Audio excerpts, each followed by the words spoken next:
할렐루야.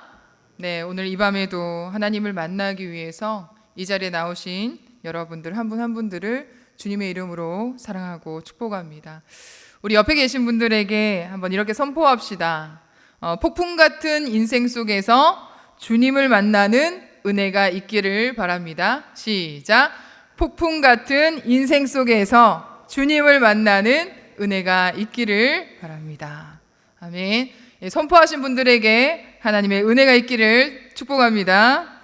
네. 여러분 혹시 이 파란 바지의 의인이라고 불리는 혹시 김동수 씨를 알고 계십니까? 네, 이분은 대한민국 역사상 참 가슴 아픈 사건 중에 하나였죠. 그러니까 2014년도에 세월호 사건을 아마 기억하고 있을 겁니다.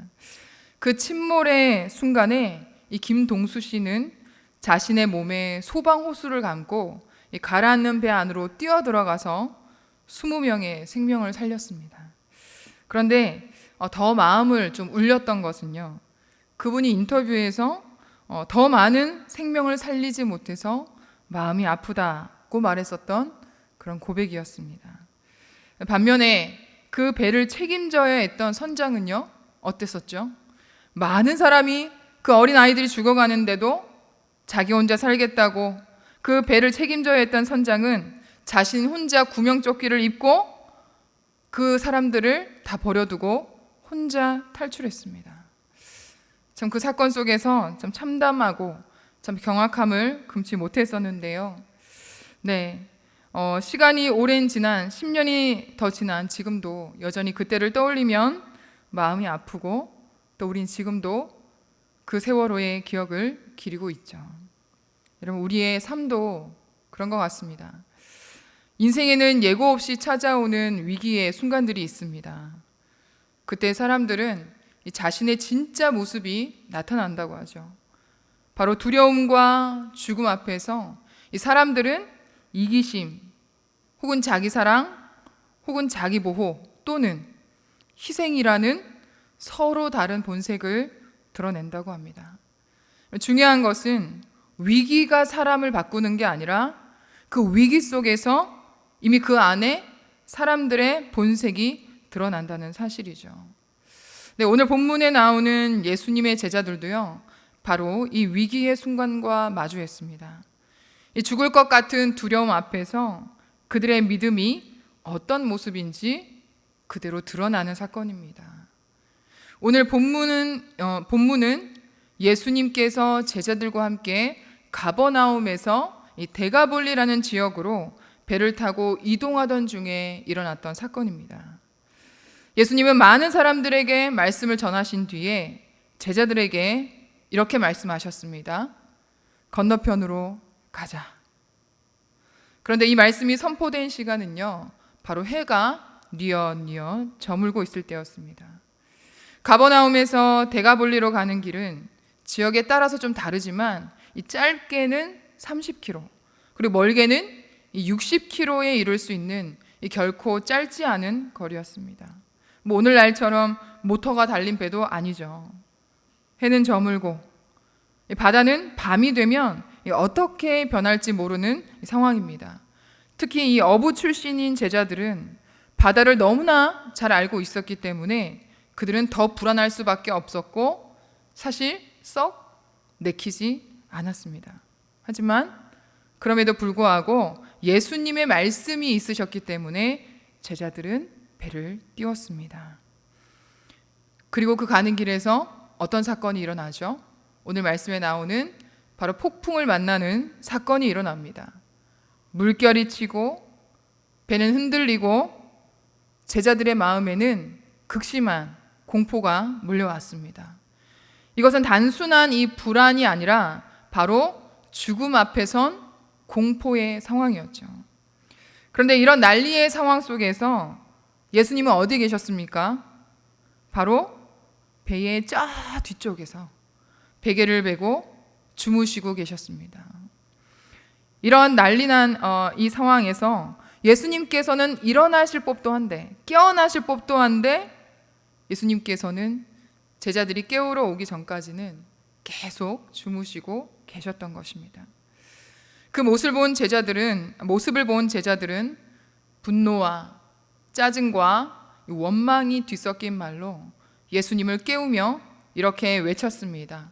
우리 39절의 말씀입니다. 우리 다 함께 읽어보겠습니다. 시작. 선생님이여 것을 돌보지 아니하시나이까. 여러분, 이렇게 점잖게 외쳤을까요? 아니겠죠. 그들이 불안하고 걱정되고 죽음의 공포 앞에서 선생님이여 이렇게 외쳤겠습니까? 선생님이여 이렇게 다급한 목소리로 외치지 않았겠습니까? 그렇죠? 그래서 자신들을 돌보지 아니하시는, 왠지 이렇게 험난한 바다에 뛰어든 자신들과는 다르게 예수님은 굉장히 거리감이 멀어 보이는 그러한 상황에 놓여진 것 같습니다. 그리고 나서 그 외침을 들은 예수님은 일어나서 어떻게 하셨죠? 바람과 바다를 꾸짖으셨고 그 이후에 바다는 즉시 잠잠해졌습니다. 제자들은 그때야 비로소 예수님이 누구신지 새롭게 보게 되었던 것이죠. 오늘 말씀에 나오는 제자들에게 뿐만 아니라 오늘날 우리 인생에도 이런 폭풍이 찾아옵니다. 그렇다면 우리 또한 이 폭풍 속에서 우리는 무엇을 발견할 수 있을까요? 우리 두 가지 말씀으로 오늘 좀 나눠보려고 하는데요. 첫 번째는 바로 폭풍 속에서 진짜 소중한 것을 깨닫게 된다입니다. 사랑하는 여러분, 제자들은 폭풍 속에서 가장 중요한 사실을 잊고 있었습니다. 그게 무엇입니까? 바로 예수님이 그 배에 함께 타고 계신다는 사실을 잊고 있었던 겁니다.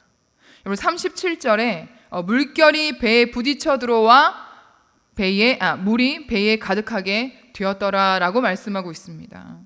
원문에서의 뉘앙스를 보면요, 바다의 물이 이 배에 한 번 부딪혔을 때 물이 크게 들어오는 것이 아니라 계속해서 물결이 배를 치고 있었음을 보여주고 있는데요. 한 번만 버티면 되겠지라고 했던 그 제자들의 마음속에 이러한 상황 가운데서 배는 물결에 계속 부딪히면서 부서지기도 하고 구멍이 나기도 하고 그런 어려운 상황이 생기게 된 것이죠. 예수님의 제자들은 처음부터 예수님께 달려가지 않았습니다. 그들이 무슨 출신이죠? 어부 출신입니다.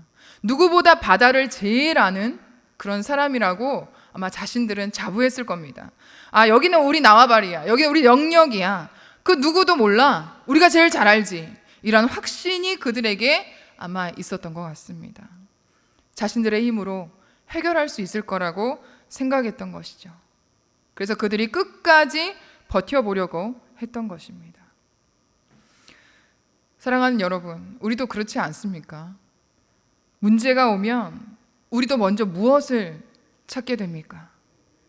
내 경험, 내 지식, 내 돈, 내 능력, 내 사람, 내가 여태껏 쌓아왔던 나의 모든 방법들.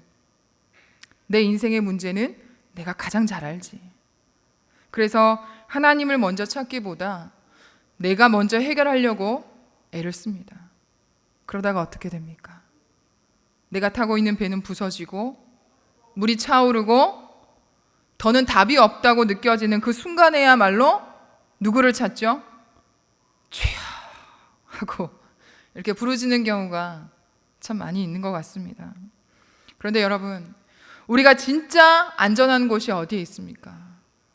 바로 예수님의 품 안인 줄 믿습니다. 다윗은 시편 23편에서 이렇게 고백합니다. 우리가 다 아는 말씀이죠? 같이 읽겠습니다. 시작. 내가 사망의 음침한 골짜기로 다닐지라도 해를 두려워하지 않을 것은 주께서 나와 함께 하심이라. 아멘. 여러분, 다윗이 이렇게 고백했습니다. 그리고 또 성경에 보면요, 우리 다니엘과 세 친구, 또 창세기에 나온 우리 요셉, 정말 이런 사람들의 이야기 속에 보면 그들이 상황이 완벽했기 때문에 담대했던 것이 전혀 아니었습니다. 그들이 붙들고 있었던 단 하나, 바로 하나님이 나와 함께 계신다 라는 그 믿음의 고백과 그 사실이었습니다. 여러분, 우리 아이들이 그렇지 않습니까? 우리 아이를 키우다 보면 이런 상황들이 생깁니다. 아주 어릴 때는 눈앞에 엄마와 아빠가 조금이라도 사라지게 되면 아이들은 어떤 현상을 일으키죠? 에 하고 울고 난리가 납니다. 눈물도 빼고 콧물도 빼고 침물도 빼고 뭐 구멍이란 곳에서는 막 물이 흘러내리죠. 그런데 잠깐 사라졌다가 부모님이 나타나면 이 아이들은 어떻게 합니까? 언제 그랬냐는 듯이 울음을 뚝 그치고 부모님의 품에 안겨서 참된 쉼을 누리게 되죠. 그 아이에게 안전한 것은 환경이 아니라 바로 부모님과 함께 있다라는 그 사실이기 때문입니다. 우리가 폭풍을 만났을 때 가장 먼저 확인해야 할 것은요, 하나님의 부재가 아니라 하나님의 임재를 경험해야 합니다. 여러분, 하나님의 임재가 무슨 의미일까요? 하나님이 안 계신가가 아니라 하나님께서 지금도 나와 함께 계신다라는 이 사실을 아는 것입니다.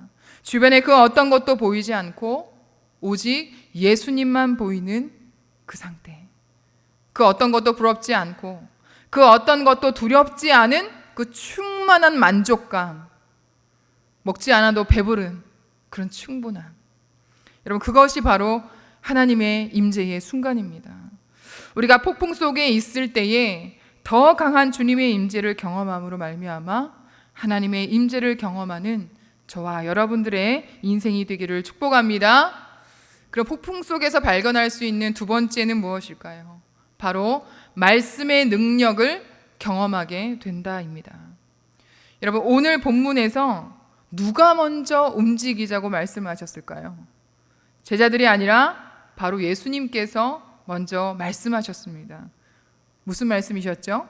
건너편으로 가자. 여러분, 이 말씀은요, 단순하게 그냥 가자라는 그런 말씀이 아니었습니다. 폭풍보다 강한 예수님의 약속이셨고, 또 예수님은 말씀하신 것을 이루시는 분임을 보여주시기 위해서 그들에게 이런 명령을 하셨던 것입니다. 우리가 잘 아는 본문에서 오늘 비슷한 장면이 있죠.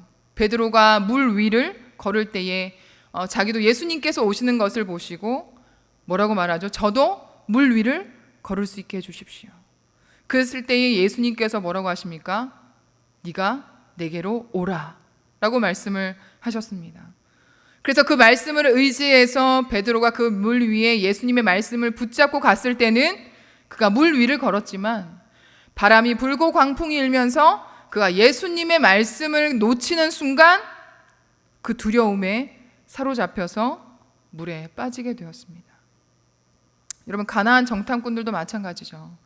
가나안 정탐꾼들도 하나님께서 이스라엘 백성들에게 내가 너희에게 그 땅을 주겠다 약속하셨지만 이 12명의 정탐꾼 중에서 10명의 정탐꾼은 그 가나안 족속들의 그 큰 등치와 또 큰 나라를 보면서 하나님의 약속의 말씀은 온데간데 없고 눈에 보이는 그들을 보면서 약속의 말씀을 놓치고 그리고 그들은 결국 그 가나안 땅을 밟을 수 없게 되었던 것이죠.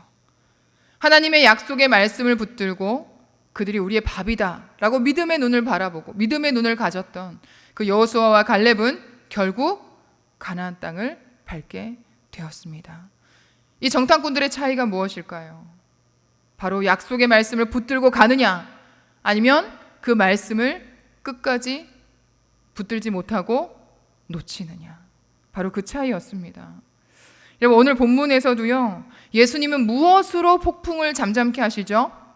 바로 말씀입니다. 39절에 예수님은 이렇게 말씀하시죠.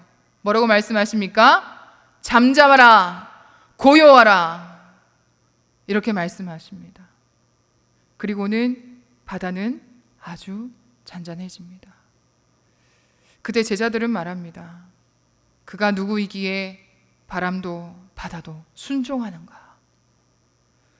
여러분, 이제는 폭풍 속에서의 그 극심한 공포 앞에서 두려움이 아니라 말씀으로 폭풍을 잠재우시는 예수님, 그 존재에 대한 두려움이 생기기 시작했습니다. 능력의 예수님, 그 예수님을 폭풍 속에서 제자들은 경험하고 직접적으로 보게 되었던 것입니다. 사랑하는 여러분, 예수님은 이 폭풍이 일어날 것을 모르셨던 분이 전혀 아니었습니다. 그리고 제자들이 두려워할 것을 모르셨던 분도 아니었습니다. 예수님은 모든 것을 다 알고 계셨습니다. 그래서 그 폭풍의 시간을 통해서 제자들에게 예수님께서 어떤 분이신지를 보여주고 싶으셨던 것입니다. 바로 폭풍을 물러가게만 하는 것이 아니라 그 폭풍을 다스리시는 주님이심을 그들에게 보여주고 싶으셨던 것입니다. 여러분, 지금 여러분에게는 어떤 폭풍이 불고 있습니까? 바다 한가운데 폭풍이 일어나면 우리가 할 수 있는 것은 전혀 없습니다. 내 능력으로 절대로 멈추게 할 수가 없습니다. 내 경험으로 절대로 그 폭풍 사이를 가르며 나아갈 수가 없습니다. 그러나 우리는 딱 한 가지는 할 수 있습니다. 바로 예수님을 바라보고 예수님의 말씀을 붙드는 것인 줄 믿습니다. 여러분, 그리고 폭풍 같은 문제를 바로 예수님 앞에 내려놓는 것입니다. 여러분, 이제 말씀을 좀 맺겠습니다. 여러분, 여호수아 1장 7절의 말씀을 우리가 다 아실 텐데요. 처음에 뭐라고 말씀하십니까? 너는 강하고 담대하라 라고 하나님께서 여호수아에게 그 말씀을 합니다. 여기서 여러분, 강하고 라는 단어가 히브리어로 하자크라는 단어입니다. 이 단어의 원뜻은 뭐냐면 기운을 내라, 힘을 내라, 열심히 해라, 그저 용기를 북돋워주는 이런 격려의 말이 아니라 어떤 뜻이냐면요, 내게 꼭 붙어 있어라, 단단히 붙잡아라, 이러한 뜻을 가지고 있습니다. 여러분, 진정한 하나님 안에서의 강함이라는 것은 내 안에 내 능력, 내가 할 수 있는 그 강함이 아니라 오직 주님께 붙들려 있을 때만 우리가 강함이라는 단어를 쓸 수 있는 것입니다. 우리의 인생에는 당연히 폭풍 같은 어려움의 순간들이 찾아옵니다. 어떤 분은 사업의 실패로, 어떤 분은 관계의 문제로, 또 우리 학생과 청년들은 학업과 진로의, 또 직장의 문제로 여러 폭풍 같은 문제에 부딪히게 됩니다.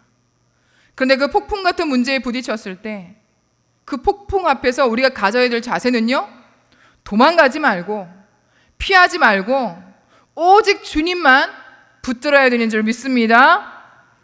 여러분, 우리의 삶에 날마다 무엇을 해야 할까요? 하나님의 부재를 바라보는 것이 아니라 하나님의 임재를 갈망해야 됩니다. 폭풍 속에서 예수님이 함께 계신다는 그 사실을 아는 것, 그 자체가 이미 우리에게는 은혜입니다. 왜냐하면 우리가 붙드는 것은 상황이 아니라 그 상황을 다스리시는 주님이 되어야 되기 때문입니다. 여러분, 오늘도 바람은 붑니다. 또 파도가 아주 세차게 또는 잔잔하게 우리 인생 가운데 칠 수도 있습니다.